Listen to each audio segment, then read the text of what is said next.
Investment solutions with confidence.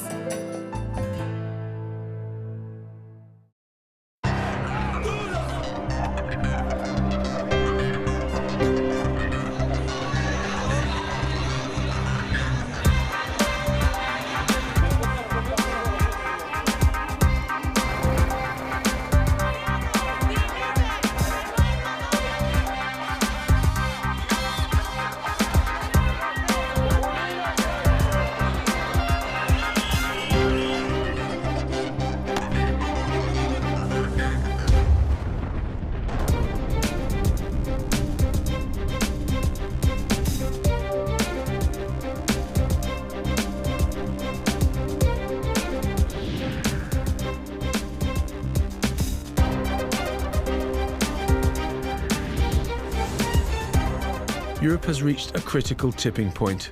It faces either disintegration and collapse or a chance to achieve deeper integration and emerge much stronger from the current crisis.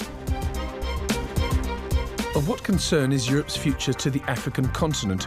Well, quite simply, whatever happens in Europe reverberates in the markets of the rest of the world.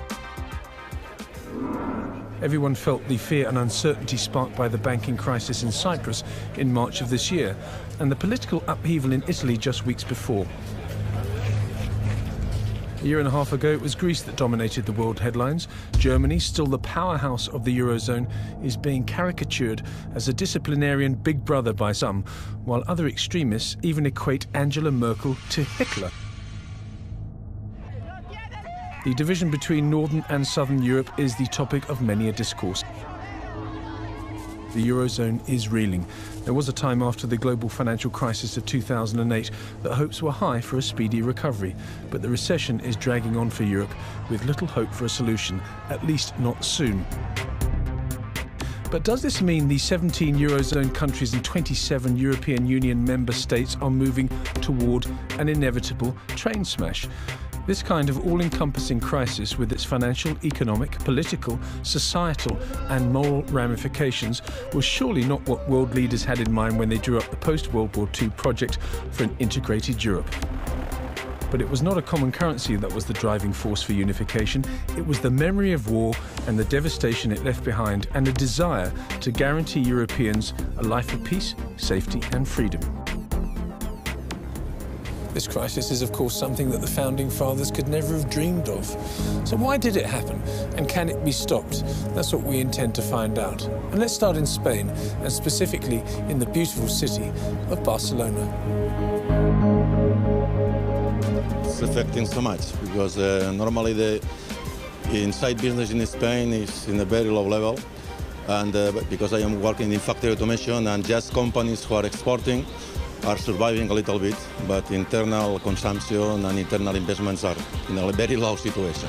No creemos que tengamos un trabajo en un futuro. Vamos a tener que irnos fuera de España, sí o sí.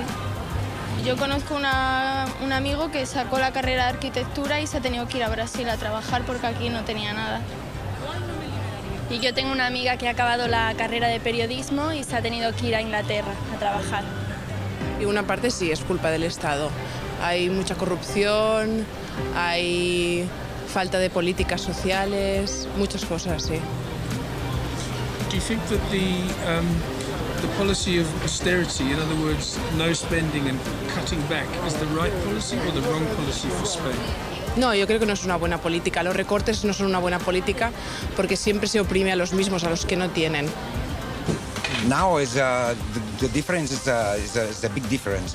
The people with money is same with money, yeah. And the people who don't work is without money. Let's step back in time to take a brief look at the history of integration in Europe after the so-called war to end all wars. I was born in the swinging 60s. It was the first decade, of course, after the privations of the 1950s. And there was a genuine sort of sense of optimism everywhere. Youth culture was booming, we had the Beatles, and there was a general air of love and optimism everywhere around. At the same time, European Union countries stopped charging customs duties between each other, and there was a genuine belief that suddenly a united Europe might actually be able to work. The 60s was a time of expansion, new ideas and new possibilities.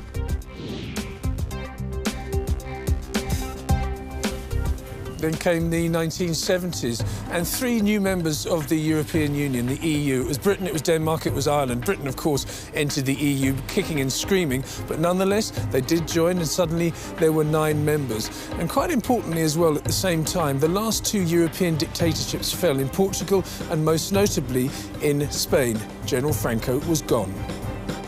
From the introduction of floating rates in the early 1970s to the creation of the euro in 1999, Europe faced constant currency instability.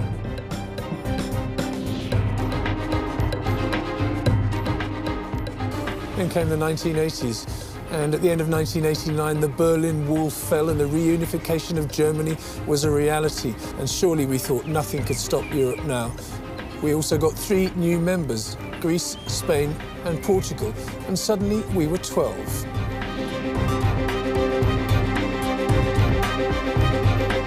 Then came the 1990s and we had the Amsterdam and Maastricht treaties, and the 4 pillars of freedom were agreed upon: the free movement of goods, services, people and money. Borders were dismantled. You could travel anywhere without a passport, and young people did in their droves. And also we had 3 new members, Austria, Sweden and Finland. That was 1995.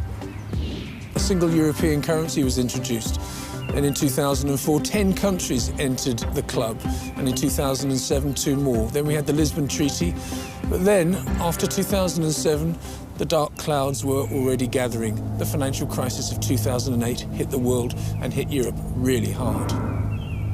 The fallout from the 2008 financial crisis is still plaguing Europe, of course.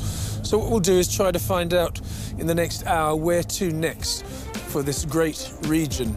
We'll look at the examples of 2 different countries, 2 completely different countries in completely different situations. We'll look at the powerhouse of Europe, and that is Germany, and we'll look at Spain, which is a giant economy, but an economy that is teetering on the brink of collapse. It's got no growth, it's got high unemployment, and it's got huge, huge debts. George, you're of European ancestry, you've got Greek extraction, and when you see what's happening in Europe at the moment, do you agree with this grand scheme of idealism? Because it seems to be growing in momentum and becoming more and more complicated and less efficient. We probably need to go back to how this whole thing started, because in theory, it actually looked semi-doable. It was always going to be a big ask, but when you had the Maastricht Treaty, in theory, if everyone stuck to the parameters set out in the Maastricht Treaty, what we lived through in 2008 and 2009 shouldn't have really happened. We should have been able to sail through that relatively easily. So what came out of that 2008-2009 recession was, of course, an exposure of everything that was wrong with Europe, and how, in fact, the whole Eurozone experiment, if you want to call it that, was perhaps a touch premature. So they learned very quickly that you needed a lot more unity than just a whole bunch of countries adopting the same currency and operating under one central bank. In fact, you needed, what you really needed was a fiscal union of sorts, and what you also needed was some sort of union on the banking side of things as well. So that's come out of it, and that's what they're effectively working on now. I don't think Europe's problem at the core of it is the common currency. The common currency creates some rigidities which I think exposes problems sooner than later, and that's the advantage of Europe. So over the US, where you can actually hide the problems for a lot longer, but then of course they still come back at some stage. You've got to actually still deal with it. You can't spend more than what's coming in forever and ever. And in Europe, you've got the different fiscal policies. That isn't the problem. Right at the beginning, they came up with a Maastricht Treaty, and you say you should keep your debt to GDP below 60%. Your budget deficit should be below 3%. And that should be a point where the economy dips and you've got fiscal stimulus, etc., and your deficit should rise to 3%. Right, in a really bad times, and then fall and then go back, to balance sort of in better times. And your debt to GDP ratio likewise should actually, rise to a maximum of 60%. Now, none of these countries are meeting it. And in fact, Germany and France were the biggest culprits in the mid-2000s, where they went into an economic slump. They were the biggest gorillas in the zoo. And so they said, we're not going to actually meet these things, and you're going to have to give us latitude. In our case study, Germany exemplifies the northern countries that adhered to fiscal discipline and maintained moderate levels of debt, and Spain for the southern countries where spending got out of hand. Talk about gorillas in the zoo now, because Germany is the powerhouse of Europe, the economic powerhouse. You say the single currency isn't a problem, but how can a country like Germany and a country like Spain have the same currency when they are so different? You could say that you could either describe the single currency as an anchor or a rigidity, depending on how you would what metaphor you'd like to apply to it. But in there, you need other flexibilities. The trouble is that in Europe, what's happened is because of various, ideologies, etc., you've not only had the rigidities that the currency provides, but you've also got rigidities in other areas like labour law and that kind of thing. So you don't have other flexibilities to compensate for that thing, and so you get the imbalances growing until they break.